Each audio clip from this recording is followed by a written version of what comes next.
Bonjour à toutes et à tous les gars, j'espère que vous allez bien. Aujourd'hui on se retrouve pour une toute nouvelle vidéo, comme d'habitude. Et d'ailleurs je tenais à m'excuser, hier je vous ai pas posté de vidéo, tout simplement j'étais extrêmement fatigué. J'ai préféré me reposer tout simplement pour faire cette vidéo aujourd'hui. Mais du coup ce que j'avais fait, c'est que je vous avais partagé toutes mes analyses donc sur le groupe Telegram, que je vous invite bien évidemment à rejoindre. Le lien est dans la description. Ça nous permet de pouvoir discuter entre nous, je peux répondre à vos questions, vous pouvez me demander des concepts à faire en vidéo par exemple, etc. Et j'en profite également pour vous demander de liker la vidéo et de vous abonner si ce n'est pas déjà fait. Ça aide énormément au référencement de la vidéo. Donc les gars, dans un premier temps on ira voir le Bitcoin sur du très court terme, ensuite on ira voir un petit peu pourquoi je pense qu'on est très proche du top temporaire sur le Bitcoin, tout simplement que voilà, les 36 000 je pense seront notre top réellement temporaire, et qu'ensuite on ira faire des plus bas, probablement aller chercher les 22 000 $ ou les 23 000. On aura au moins un retracement, ça c'est évident. Puis on ira voir les altcoins comme d'habitude, on ira voir le Injective, le Solana, le Link également et le Matic. On est dans une supply très intéressante sur le Matic, on ira voir ça. Et donc les gars, je vous souhaite un bon visionnage, on est parti.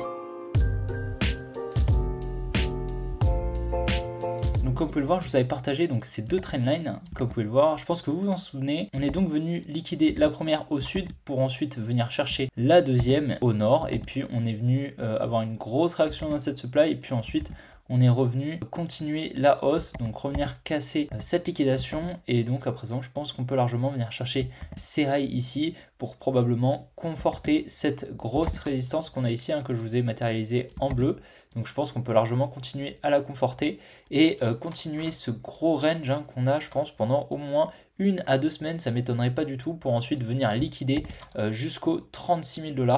Voilà, par ici dans cette zone, pour ensuite effectuer au moins un retracement et même peut-être continuer la baisse en dessous des 25 000. Donc j'ai besoin d'une chart clean. Donc qu'est-ce que je fais? J'appuie sur mon ticker, donc BTC USDT, tac, je l'ai ici, et là je fais par exemple divisé par 2 et là fois 2. Donc au final ça s'annule et ça fait du coup que j'ai une chart clean. Comme vous pouvez le voir, il n'y a pas de dessin, donc ça peut être intéressant pour vous si par exemple vous souhaitez faire des analyses comme ça sur des charts clean, ça peut être pertinent. Donc voilà, en fait ce que je voulais vous montrer, c'est tout simplement ici, comme vous pouvez le voir, on a une distribution, ici on a une accumulation, comme vous pouvez le voir, ici on a de nouveau une distribution, et ici on a une accumulation. Comme vous pouvez le voir, elles sont très jolies. On a donc ici une création de liquidité, une liquidation, création de liquidité, liquidation, liquidation, création de liquidité, liquidation de nouveau, et ici voilà, on a création de liquidité, une liquidation, et comme vous pouvez le voir dans la fractalité, on a une création de liquidité ici, liquidation. Donc ce que je voulais vous montrer, c'est que tout simplement la smart money a besoin de liquidité, d'accord, pour injecter des ordres. Donc c'est pour ça qu'elle est créée via des distributions ou des accumulations. Sauf que ces liquidités,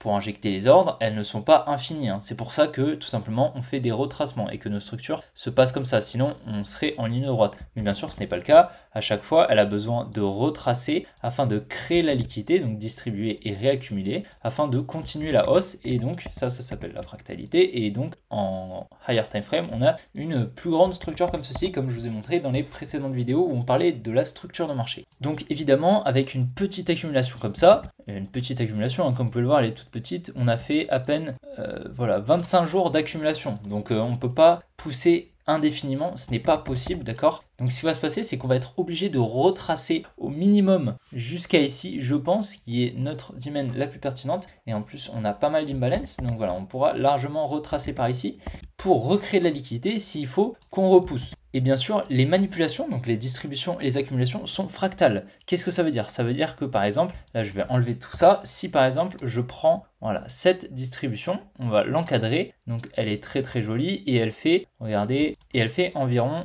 22 jours, d'accord? Donc qu'est-ce qu'on veut? Nous, il nous faudrait donc un mouvement à peu près comme on a eu, donc voilà, comme ceci, et on aurait donc un Bitcoin autour de 27 000 $, à peu près. On peut largement pousser plus, d'accord? Comme vous pouvez le voir, on a eu ici une accumulation qui faisait environ 25 jours, il me semble, voilà, 25 jours, 26 jours, comme vous pouvez le voir, et on a eu quand même un mouvement bien plus grand, d'accord? Alors que pourtant, comme vous pouvez le voir, cette accumulation qui est plus longue que celle-ci, qui nous a fait, comme vous pouvez le voir, 33 jours, nous a délivré qu'un petit mouvement comme on a eu ici, comme vous pouvez le voir juste là. Donc c'est un mouvement pas si grand que ça, d'accord? Et pourtant on a eu un plus gros mouvement, quasiment x2, alors que cette accumulation est plus petite que celle-ci. Donc ça, c'était simplement une volonté de la smart money de prendre rapidement des profits pour ensuite rebaisser, créer ce support et ensuite repump. Là, c'est-à-dire qu'on a eu un énorme mouvement supérieur à ces deux mouvements, donc ça va faire FOMO énormément de gens, tout simplement. Donc là, on a un mouvement qui est beaucoup plus grand. Donc comment on a réussi à injecter assez d'ordre pour faire un mouvement aussi gros?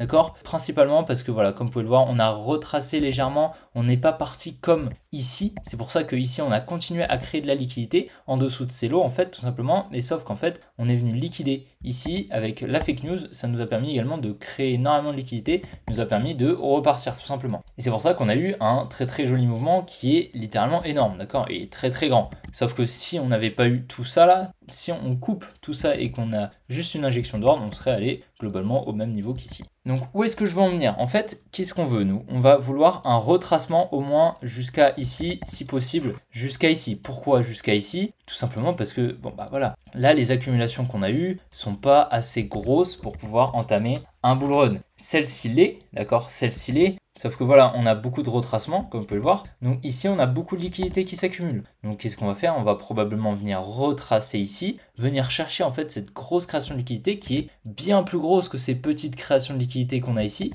Et lorsqu'on va venir les chercher, là, on pourra avoir un bull run réellement volatile et avec des très belles performances, d'accord? Donc ce qu'il faut savoir, c'est que pour avoir un gros mouvement haussier, il va nous falloir énormément d'ordres pour injecter des ordres acheteurs. Et du coup, lorsqu'on va venir casser ce gros support résistance que je vous ai mis en bleu, il y a énormément de gens qui vont passer en vente ici, et donc ça va permettre à la smart money de racheter et de pouvoir pump. Et donc voilà, ce qu'il faut réellement savoir, c'est que voilà, les manipulations sont proportionnelles, et dans le passé, on n'a jamais laissé des equal lows comme on a ici, clean, d'accord? Aussi gros que ça, jamais, d'accord? J'ai fait toute la charte du Bitcoin depuis 2011, jamais on les a laissés clean. Donc on ne les laissera pas, d'accord? On ne les laissera pas, c'est très peu probable. Honnêtement, on va venir les casser pour ensuite repartir. Et là, on aura le début du bull run, ça c'est sûr. Donc à présent, qu'est-ce qu'on va vouloir? On va vouloir au moins une distribution de cette taille, d'accord? Une distribution d'environ 20 jours. Ce qui serait intéressant, voilà, ce serait qu'on continue à ranger ici pour ensuite venir liquider, voilà, autour des 36 000, récupérer toutes les liquidités et venir ensuite récupérer toutes les liquidités qu'on a ici, combler toute cette imbalance. Qu'est-ce que c'est l'imbalance? C'est tout simplement une overextension. Ça veut dire qu'on n'est jamais revenu refermer les ordres. Ici par exemple, là on n'est jamais venu les chercher tout simplement parce qu'on a énormément d'imbalance. Ça veut dire que le prix n'est jamais revenu. Donc ça veut dire que le prix va devoir y revenir. Donc je vais attendre au minimum un retracement jusqu'à ici. Ici je commencerai à racheter encore un petit peu de Bitcoin, mais voilà, je vais quand même garder énormément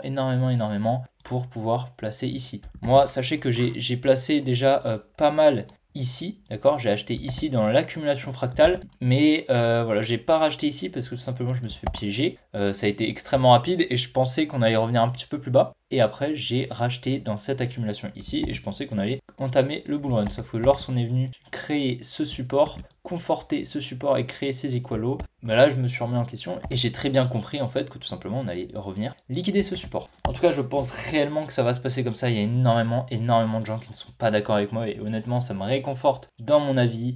Franchement, il y en a très peu qui ont la même analyse que moi. Je crois qu'il n'y a même personne sur le YouTube français. Je pense honnêtement que j'aurais raison. J'ai pas envie d'avoir raison, d'accord? J'ai pas envie d'avoir un avis différent des autres pour avoir un avis différent des autres. Et si vous n'êtes pas d'accord avec moi, tant pis pour vous. C'est pas ma faute. Moi, j'ai mon avis, je vous le partage. Voilà, et j'espère que c'est le bon. Et je pense honnêtement que ça va se passer comme ça. Je vois pas comment ça pourrait se passer différemment. Bien sûr, c'est tout à fait possible qu'on retrace un petit peu, qu'on revienne chercher ici pour ensuite repartir. Maintenant, je pense pas, honnêtement, je pense pas. C'est possible, bien sûr. Ce qui nous ferait qu'on aurait un gros crash au moment à peu près de la récession. Donc derrière, juste après le halving, c'est possible, d'accord? C'est possible, il faut pas l'écarter. Mais je pense pas. Je pense honnêtement que la fin de l'année, on va venir chercher les 22 000. C'est possible. Donc voilà mon scénario court terme, moyen terme sur le Bitcoin. Et à présent, on va aller voir le injective. Donc hier sur le Telegram, je vous avais partagé cette supply juste ici et j'attendais donc qu'on reparte vers le sud, tout simplement parce qu'on avait fait une distribution ici, sauf qu'on était venu chercher notre trailing range comme vous pouvez le voir. Donc on a eu assez de liquidité pour effectuer une réaccumulation qui est en fait comme ceci, donc la création de liquidité ici et la liquidation en plus de ça avec notre trailing range. Donc ce qui nous a permis d'effectuer ce joli mouvement haussier. Bien qu'on ait eu ce joli rebond quand même dans notre supply, donc ça c'est cool.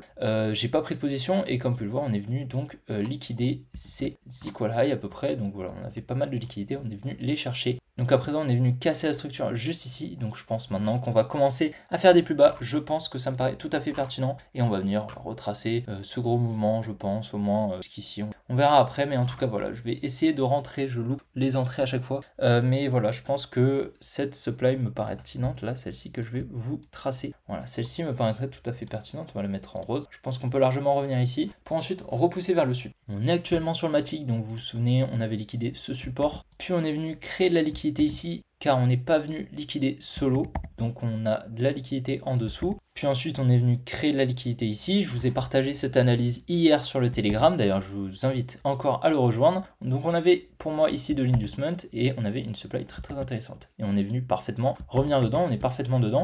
Et à présent, je pense qu'on va pouvoir commencer la baisse. On va voir en tout cas ce qui peut se passer, mais ça me paraîtrait tout à fait pertinent, au moins qu'on vienne en dessous de ces lots, de chercher toutes ces liquidités. Là, ça me paraît tout à fait pertinent. Donc, sur le Solana, comme vous pouvez le voir, on est donc venu liquider la trendline que je vous ai montré sur le Telegram également. Et donc, on avait ces deux lots qui était pour moi de l'inducement. On est donc venu liquider la trendline sans malheureusement revenir dans la demand que je vous ai montré. Donc c'est tout à fait possible qu'on y vienne quand même un petit peu plus tard. Mais voilà, c'est dommage, on a quand même des liquidités au nord. Donc on va voir en tout cas ce qui peut se dessiner sur le Solana. Pour le moment, il n'y a rien de très très pertinent. Sur l'Ether, comme vous pouvez le voir, on est encore en train de créer de la liquidité juste ici, bien qu'on était venu chercher ce support avec cette jolie mèche. Donc on peut largement revenir ici pour ensuite redump, car on est venu casser la structure juste ici. Donc voilà, je pense qu'on peut largement faire quelque chose comme ça et entamer la baisse, c'est tout à fait possible. Ici, cette liquidation serait notre SOW, donc notre sign of weakness sur notre distribution de week off. On va voir en tout cas ce qui peut se dessiner. Pour le moment, j'ai pas de setup très intéressant, donc on verra. Et donc voilà les gars, j'espère vraiment que la vidéo vous aura plu.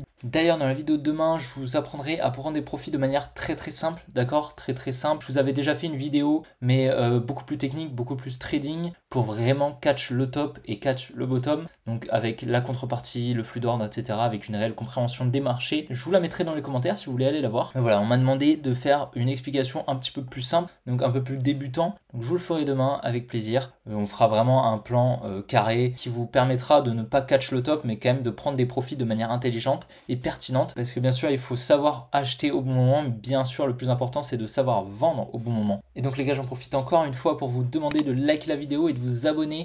Ça m'aide vraiment énormément. Et puis bien évidemment, rejoindre le Telegram. On commence à être de plus en plus, ça devient très très intéressant. Donc les gars, je vous invite vraiment à le faire. Le lien est dans la description ainsi que dans les commentaires. Et puis les gars, on se retrouve demain pour une prochaine vidéo. Allez, ciao les gars!